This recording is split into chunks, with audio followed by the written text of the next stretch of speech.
सत्ता की साझेदारी। पृष्ठ संख्या 1 से 12। सत्ता की साझेदारी। परिचय। इस अध्याय के साथ हम लोकतंत्र की उस यात्रा को आगे बढ़ाएंगे जो पिछले साल शुरू हुई थी। पिछले साल हमने देखा था कि लोकतांत्रिक व्यवस्था में सारी ताकत किसी एक अंग तक सीमित नहीं होती।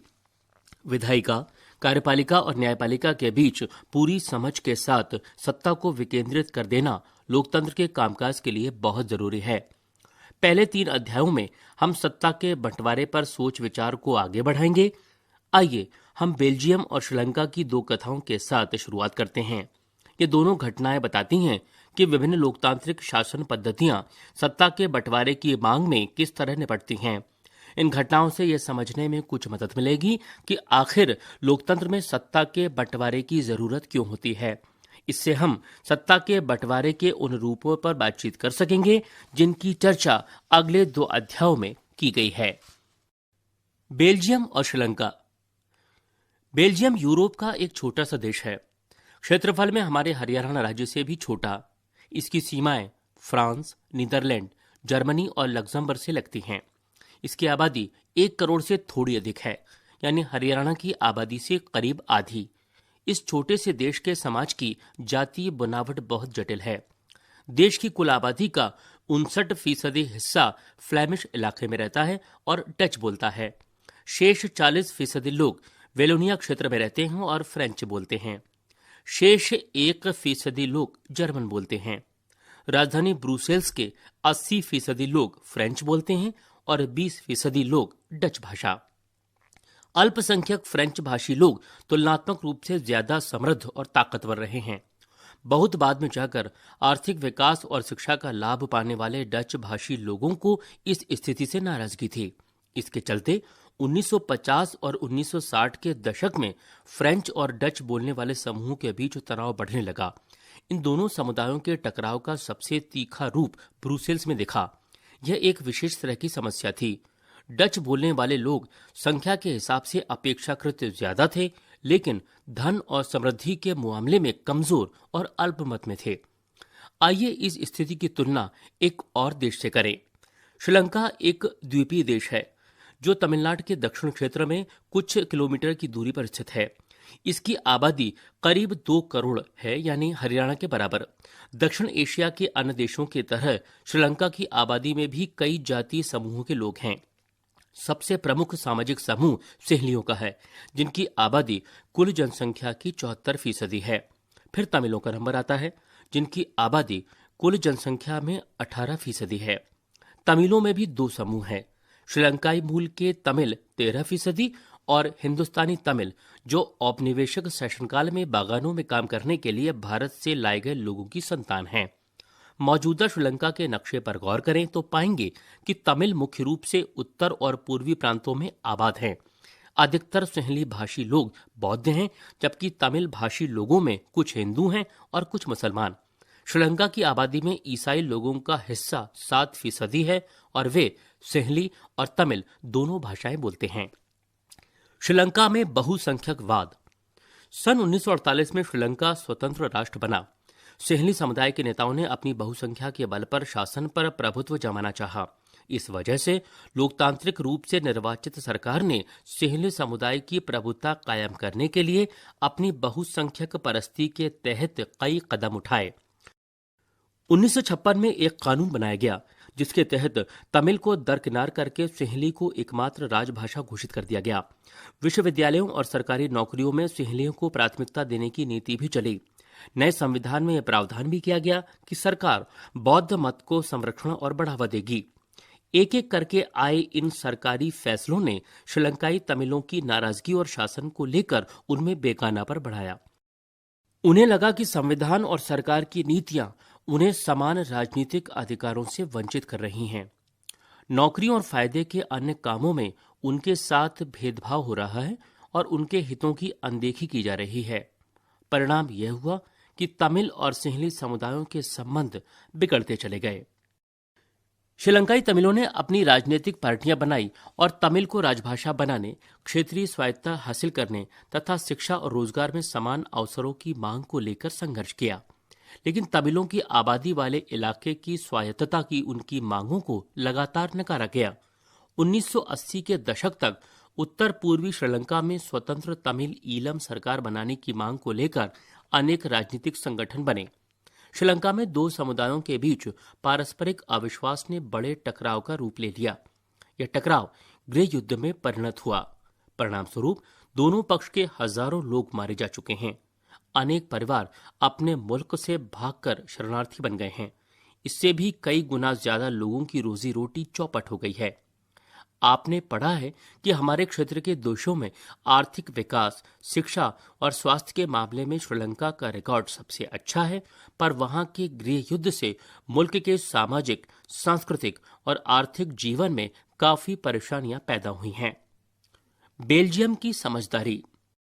बेल्जियम के नेताओं ने श्रीलंका से अलग रास्ता अपनाने का फैसला किया। उन्होंने क्षेत्रीय अंतरों और सांस्कृतिक विविधताओं को स्वीकार किया। 1970 और 1993 के बीच उन्होंने अपने संविधान में 4 संशोधन सिर्फ इस बात के लिए किए कि देश में रहने वाले किसी भी आदमी को बेगानेपन का एहसास ना हो और सभी मिलजुल कर रह सकें। उन्होंने इसके लिए जो व्यवस्था की वह बहुत ही कल्पनाशील है तथा कोई और देश ऐसा नहीं कर पाया। बेल्जियम के मॉडल की कुछ मुख्य बातें इस तरह हैं।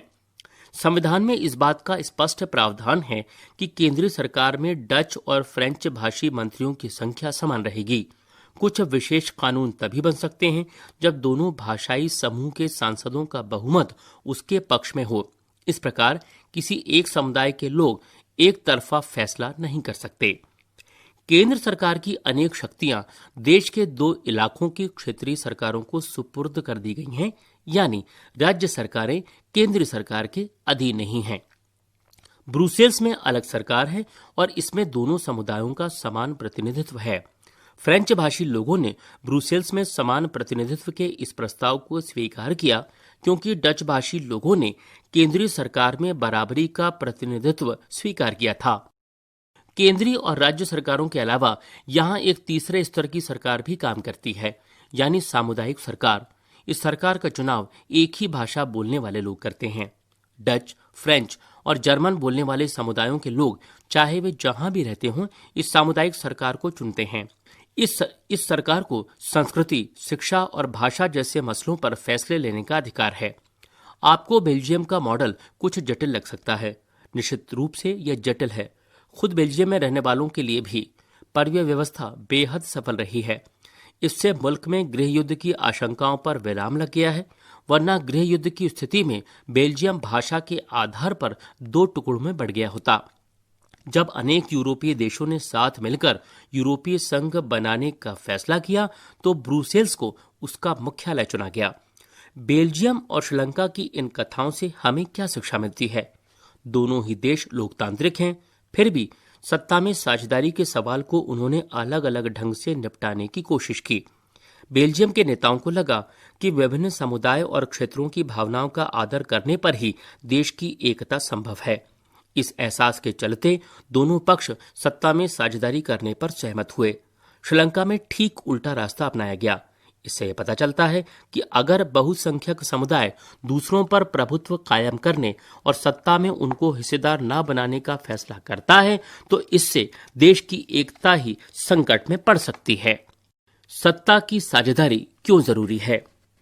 इस प्रकार सत्ता के बंटवारे के पक्ष में 2 तरह के तर्क दिए जा सकते हैं। पहला, सत्ता का बंटवारा ठीक है क्योंकि इससे विभिन्न सामाजिक समूहों के बीच टकराव का अंदेशा कम हो जाता है। चूंकि सामाजिक टकराव आगे बढ़कर अक्सर हिंसा और राजनीतिक अस्थिरता का रूप ले लेता है, इसलिए सत्ता में हिस्सा दे देना राजनीतिक व्यवस्था के स्थायित्व के लिए अच्छा है। बहुसंख्यक समुदाय की इच्छा को बाकी सभी पर थोपना तात्कालिक तौर पर लाभकारी लग सकता है, पर आगे चलकर ये देश की अखंडता के लिए घातक हो सकता है। बहुसंख्यकों का आतंक सिर्फ अल्पसंख्यकों के लिए ही परेशानी पैदा नहीं करता, अक्सर यह बहुसंख्यकों के लिए भी बर्बादी का कारण बन जाता है। सत्ता का बंटवारा लोकतांत्रिक व्यवस्थाओं के लिए ठीक है। इसके पक्ष में एक और बात कही जा सकती है और वह बात कहीं ज्यादा गहरी है। सत्ता की साझेदारी दरअसल लोकतंत्र की आत्मा है। लोकतंत्र का मतलब ही होता है कि जो लोग इस शासन व्यवस्था के अंतर्गत हैं उनके बीच सत्ता को बांटा जाए और ये लोग इसी ढर्रे से रहें। इसलिए वैध सरकार वही है जिसमें अपनी भागीदारी के माध्यम से सभी समूह शासन व्यवस्था से जुड़े हैं। इन दो तर्कों में से एक को हम युक्तिपरक और दूसरे को नैतिक तर्क कह सकते हैं।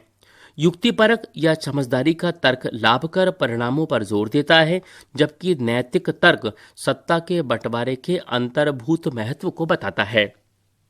क्या समझा, क्या जाना। एनिते बेल्जियम के उत्तरी इलाके के एक डच माध्यम के स्कूल में पढ़ती है। फ्रेंच बोलने वाले उसके अनेक स्कूली साथी चाहते हैं कि पढ़ाई फ्रेंच में ही हो। सेल्वी श्रीलंका की राजधानी कोलंबो के एक स्कूल में पढ़ती है। वह और उसके स्कूल के बहुत से दोस्त तमिल भाषी हैं और इनके माता पिता पढ़ाई का माध्यम तमिल ही रखना चाहते हैं। कौन सी सरकार एनिते और सेल्वी के माता पिता की इच्छा पूरी कर सकती है? किसे सफलता मिलने की संभावना अधिक है और क्यों? खलील की उलझन। जैसा कि होता आया है, इस बार भी विक्रम रात की खामोशी में अपनी मोटरसाइकिल चलाए जा रहा था और बेताल उसकी पीठ पर बैठा था। हमेशा की तरह इस बार भी यह सोचकर कि कहीं विक्रम को नींद ना आ जाए, बेताल ने कहानी सुनाना शुरू किया। कहानी कुछ इस प्रकार थी। बेरूत शहर में खलील नाम का एक आदमी रहा करता था। उसके माँ बाप अलग अलग समुदाय के थे। उसके पिता ऑर्थोडॉक्स ईसाई थे और माँ सुन्नी मुसलमान। आधुनिक शहर के लिए यह कोई अनूठी बात ना थी। लेबनान में अलग अलग समुदाय के लोग रहते थे और राजधानी बेरूत में भी बस जाते थे। वे साथ रहते थे, मेल जोल होता था और गृह युद्ध में वे एक दूसरे से लड़ते भी थे। खलील का एक चाचा ऐसी ही लड़ाई में मारा गया था। गृह युद्ध की समाप्ति के बाद लेबनान के सारे नेता साथ मिलकर बैठे और विभिन्न समुदायों के बीच सत्ता के बंटवारे के कुछ बुनियादी नियमों पर सहमत हुए। इन नियमों के अनुसार तय हुआ कि देश का राष्ट्रपति मैरोनाइट पंथ का कोई कैथोलिक ही होना चाहिए। सिर्फ सुन्नी मुसलमान ही प्रधानमंत्री हो सकता है। उप प्रधानमंत्री का पद ऑर्थोडॉक्स ईसाई और संसद के अध्यक्ष का पद शिया मुसलमान के लिए तय हुआ। इस समझौते के अनुसार आगे से ईसाई फ्रांस से संरक्षण की मांग नहीं करेंगे और मुसलमान भी पड़ोसी सीरिया के साथ एकीकरण की मांग छोड़ने पर सहमत हुए। जब ईसाइयों और मुसलमानों के बीच यह समझौता हुआ था, तब दोनों ही की आबादी लगभग बराबर थी। बाद में मुसलमान स्पष्ट रूप से बहुमत में आ गए, पर दोनों पक्ष अभी भी उस समझौते का आदर करते हुए उसे मान रहे हैं। खलील को इस समझौते में बड़ी गड़बड़ी लगती है। वह राजनीतिक महत्वाकांक्षा वाला लोकप्रिय व्यक्ति है, लेकिन मौजूदा व्यवस्था के रहते वह सबसे बड़े पद पर पहुंच ही नहीं सकता। वह ना तो मां के धर्म को मानता है और ना ही पिता के। असल में वो चाहता ही नहीं है कि उसे किसी भी धर्म से जोड़कर पहचाना जाए। उसे समझ में नहीं आता कि लेबनान में अन्य सामान्य लोकतंत्रों की तरह क्यों नहीं चलता। उसका कहना है, सिर्फ चुनाव कराइए, हर किसी को चुनाव लड़ने की आजादी दीजिए और जिसे सबसे ज्यादा वोट मिले वो राष्ट्रपति बन जाए, भले ही वो किसी समुदाय का हो। लेकिन उसके जिन बड़े बुजुर्गों ने गृह युद्ध देखा है, उनका कहना है कि मौजूदा व्यवस्था ही शांति की सबसे अच्छी गारंटी है। अभी कहानी खत्म भी नहीं हुई थी कि वे टीवी टावर के पास पहुंच गए। यहां वे रुक सकते थे। बेताल ने जल्दी से कहानी खत्म की और अपना सवाल विक्रम से पूछा, अगर आपको लेबनान का कानून फिर से लिखने का अधिकार होता तो आप क्या करते? क्या आप पुरानी व्यवस्था ही चलने देते या आप कुछ नया करते? बेताल विक्रम और अपने बीच हुए समझौते को दोहराना नहीं भूला। अगर आपके दिमाग में स्पष्ट जवाब है और आप फिर भी नहीं बताते तो आपकी मोटरसाइकिल जाम हो जाएगी और आप आगे बढ़ नहीं पाएंगे। क्या आप बेचारे विक्रम को बेताल के सवाल का जवाब देने में मदद कर सकते हैं? सत्ता की साझेदारी के रूप। राजनीतिक सत्ता का बंटवारा नहीं किया जा सकता। इसी धारणा के विरुद्ध सत्ता की साझेदारी का विचार सामने आया था। लंबे समय से यही मान्यता चली आ रही थी कि सरकार की सारी शक्तियां एक व्यक्ति या किसी खास स्थान पर रहने वाले व्यक्ति समूह के हाथ में रहनी चाहिए। अगर फैसले लेने की शक्ति बिखर गई तो तुरंत फैसले लेना और उन्हें लागू करना संभव नहीं होगा। लेकिन लोकतंत्र का एक बुनियादी सिद्धांत है कि जनता ही सारी राजनीतिक शक्ति का स्रोत है। इसमें लोग स्वशासन की संस्थाओं के माध्यम से अपना शासन चलाते हैं। एक अच्छे लोकतांत्रिक शासन में समाज के विभिन्न समूहों और उनके विचारों को उचित सम्मान दिया जाता है और सार्वजनिक नीतियां तय करने में सबकी बातें शामिल होती हैं। इसलिए उसी लोकतांत्रिक शासन को अच्छा माना जाता है जिसमें ज्यादा से ज्यादा नागरिकों को राजनीतिक सत्ता में हिस्सेदार बनाया जाए। आधुनिक लोकतांत्रिक व्यवस्थाओं में सत्ता की साझेदारी के अनेक रूप हो सकते हैं। आइए हम कुछ प्रचलित उदाहरणों पर गौर करें। शासन के विभिन्न अंग जैसे विधायिका, कार्यपालिका और न्यायपालिका के बीच सत्ता का बंटवारा रहता है। इसे हम सत्ता का क्षैतिज वितरण कहेंगे, क्योंकि इसमें सरकार के विभिन्न अंग एक ही स्तर पर रहकर अपनी अपनी शक्ति का उपयोग करते हैं। ऐसे बंटवारे से यह सुनिश्चित हो जाता है कि कोई भी एक अंग सत्ता का असीमित उपयोग नहीं कर सकता। हर अंग दूसरे पर अंकुश रखता है। इससे विभिन्न संस्थाओं के बीच सत्ता का संतुलन बनता है।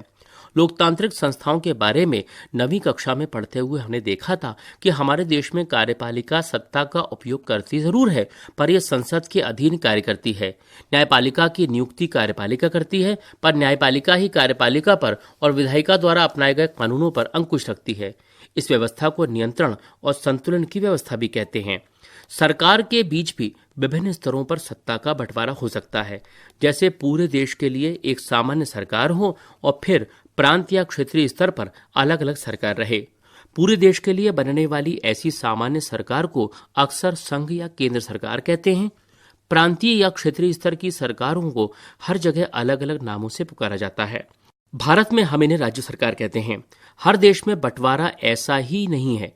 कई देशों में प्रांतीय या क्षेत्रीय सरकारें नहीं हैं, लेकिन हमारी तरह जिन देशों में ऐसी व्यवस्था है, वहां के संविधान में इस बात का स्पष्ट उल्लेख है कि केंद्र और राज्य सरकारों के बीच सत्ता का बंटवारा किस तरह होगा। बेल्जियम में तो यह काम हुआ है, पर श्रीलंका में नहीं हुआ है। राज्य सरकारों से नीचे के स्तर की सरकारों के लिए भी ऐसी व्यवस्था हो सकती है। नगरपालिका और पंचायतें ऐसी इकाइयां हैं। उच्चतर और निम्नतर स्तर की सरकारों के बीच सत्ता के ऐसे बंटवारे को ऊर्ध्वाधर वितरण कहा जाता है। हम अगले अध्याय में इस पर विस्तार से चर्चा करेंगे। सत्ता का बंटवारा विभिन्न सामाजिक समूहों, मसलन भाषाई और धार्मिक समूहों के बीच भी हो सकता है। बेल्जियम में सामुदायिक सरकार इस व्यवस्था का एक अच्छा उदाहरण है। कुछ देशों के संविधान और कानून में इस बात का प्रावधान है कि सामाजिक रूप से कमजोर समुदाय और महिलाओं को विधायिका और प्रशासन में हिस्सेदारी दी जाए। पिछले साल हमने अपने देश में प्रचलित आरक्षित चुनाव क्षेत्र वाली ऐसी व्यवस्था के बारे में पढ़ा था। इस तरह की व्यवस्था विधायिका और प्रशासन में अलग अलग सामाजिक समूहों को हिस्सेदारी देने के लिए की जाती है, ताकि लोग खुद को शासन से अलग न समझने लगें। अल्पसंख्यक समुदायों को भी इसी तरीके से सत्ता में उचित हिस्सेदारी दी जाती है। सामाजिक विविधताओं को शासन में भागीदारी देने के अलग अलग तरीकों पर हम इकाई 2 में चर्चा करेंगे। सत्ता के बंटवारे का एक रूप हम विभिन्न प्रकार के दबाव समूह और आंदोलन द्वारा शासन को प्रभावित और नियंत्रित करने के तरीके में भी लक्ष्य कर सकते हैं। लोकतंत्र में लोगों के सामने सत्ता के दावेदारों के बीच चुनाव का विकल्प जरूर रहना चाहिए। समकालीन लोकतांत्रिक व्यवस्थाओं में यह विकल्प विभिन्न पार्टियों के रूप में उपलब्ध होता है। पार्टियां सत्ता के लिए आपस में प्रतिस्पर्धा करती हैं। पार्टियों की यह आपसी प्रतिद्वंद्विता ही इस बात को सुनिश्चित कर देती है कि सत्ता एक व्यक्ति या समूह के हाथ में न रहे। एक बड़ी समयावधि पर गौर करें तो पाएंगे कि सत्ता बारी बारी से अलग अलग विचारधारा और सामाजिक समूहों वाली पार्टियों के हाथ आती जाती रहती है। कई बार सत्ता की यह भागीदारी एकदम प्रत्यक्ष दिखती है, क्योंकि 2 या अधिक पार्टियां मिलकर चुनाव लड़ती हैं या सरकार का गठन करती हैं। लोकतंत्र में हम व्यापारी, उद्योगपति, किसान और औद्योगिक मजदूर जैसे कई संगठित हित समूहों को भी सक्रिय देखते हैं। सरकार की विभिन्न समितियों में सीधी भागीदारी करके या नीतियों पर अपने सदस्य वर्ग के लाभ के लिए दबाव बनाकर ये समूह भी सत्ता में भागीदारी करते हैं। इकाई 3 में हम राजनीतिक दल, दबाव समूह और सामाजिक आंदोलनों की कार्यप्रणाली पर गौर करेंगे। क्या समझा, क्या जाना। सत्ता के बंटवारे के कुछ उदाहरण इस प्रकार हैं। ये सत्ता की साझेदारी की 4 श्रेणियों में से किसमें आते हैं? यहां सत्ता का साझा कौन किसके साथ कर रहा है? बंबई उच्च न्यायालय ने महाराष्ट्र सरकार को आदेश दिया कि वह तत्काल कार्रवाई करे और मुंबई के 7 अनाथालयों के 2000 बच्चों के रख रखाव में सुधार करे। कनाडा के ओंटेरियो प्रांत की सरकार ने वहां के मूलवासी समुदाय के साथ जमीन के दावों का निपटारा करने पर सहमति दे दी। स्थानीय मामलों के लिए जवाबदेह मंत्री ने घोषणा की कि सरकार मूलवासी समुदाय के साथ पारस्परिक सम्मान और सहयोग की भावना से काम करेगी। रूस की दो प्रभावशाली राजनीतिक पार्टियां the union on right forces और लिबरल याब्लोको मूवमेंट ने एक मजबूत दक्षिणपंथी गठबंधन बनाने के लिए अपने संगठनों के विलय का फैसला किया। इनका प्रस्ताव है कि अगले संसदीय चुनाव में हम उम्मीदवारों की साझा सूची बनाएंगे। नाइजीरिया के विभिन्न प्रांतों के वित्त मंत्रियों ने एकजुट होकर मांग की है कि संघीय सरकार अपनी आमदनी के स्रोतों को घोषित करे। वे यह भी जानना चाहते हैं कि विभिन्न प्रांतों के बीच राजस्व का बंटवारा किस आधार पर होता है। प्रश्नावली 1। आधुनिक लोकतांत्रिक व्यवस्था में सत्ता की साझेदारी के अलग अलग तरीके क्या हैं? इनमें से प्रत्येक का एक उदाहरण भी दें। 2। भारतीय संदर्भ में सत्ता की हिस्सेदारी का एक उदाहरण देते हुए इसका एक युक्तिपरक और नैतिक कारण बताइए। 3। इस अध्याय को पढ़ने के बाद 3 छात्रों ने अलग अलग निष्कर्ष निकाले। आप इनमें से किससे सहमत हैं और क्यों? अपना जवाब करीब 50 शब्दों में दीजिए। थम्मन: जिन समाजों में क्षेत्रीय, भाषाई और जातीय आधार पर विभाजन हो, सिर्फ वहीं सत्ता की साझेदारी जरूरी है। मथाई: सत्ता की साझेदारी सिर्फ ऐसे बड़े देशों के लिए उपयुक्त है जहां क्षेत्रीय विभाजन मौजूद होते हैं। औसेफ: हर समाज में सत्ता की साझेदारी की जरूरत होती है, भले ही वो छोटा हो या उसमें सामाजिक विभाजन ना हो। 4। बेल्जियम में ब्रुसेल्स के निकट स्थित शहर मर्चेमटेम के मेयर ने अपने यहाँ के स्कूलों में फ्रेंच बोलने पर लगी रोक को सही बताया है। उन्होंने कहा कि इससे डच भाषा ना बोलने वाले लोगों को इस फ्लेमिश शहर के लोगों से जुड़ने में मदद मिलेगी। क्या आपको लगता है कि यह फैसला बेल्जियम की सत्ता की साझेदारी की व्यवस्था की मूल भावना से मेल खाता है? अपना जवाब करीब 50 शब्दों में लिखिए। दिए गए उद्धरण को ध्यान से सुनिए और इसमें सत्ता की साझेदारी के जो युक्तिपरक कारण बताए गए हैं उसमें से किसी एक का चुनाव करें। महात्मा गांधी के सपनों को साकार करने और अपने संविधान निर्माताओं की उम्मीदों को पूरा करने के लिए हमें पंचायतों को अधिकार देने की जरूरत है। पंचायती राज ही वास्तविक लोकतंत्र की स्थापना करता है। यह सत्ता उन लोगों के हाथों में सौंपता है जिनके हाथों में उसे होना चाहिए। भ्रष्टाचार कम करने और प्रशासनिक कुशलता को बढ़ाने का एक उपाय पंचायतों को अधिकार देना भी है। जब विकास की योजनाओं को बनाने और लागू करने में लोगों की भागीदारी हो तो इन योजनाओं पर उनका नियंत्रण बढ़ेगा। इससे भ्रष्ट बिचौलियों को खत्म किया जा सकेगा। इस प्रकार पंचायती राज लोकतंत्र की नींव को मजबूत करेगा। बेल्जियम और श्रीलंका की सत्ता में साझेदारी की व्यवस्था के बारे में इन बयानों पर विचार कीजिए। क बेल्जियम में डच भाषी बहुसंख्यकों ने फ्रेंच भाषी अल्पसंख्यकों पर अपना प्रभुत्व जमाने का प्रयास किया।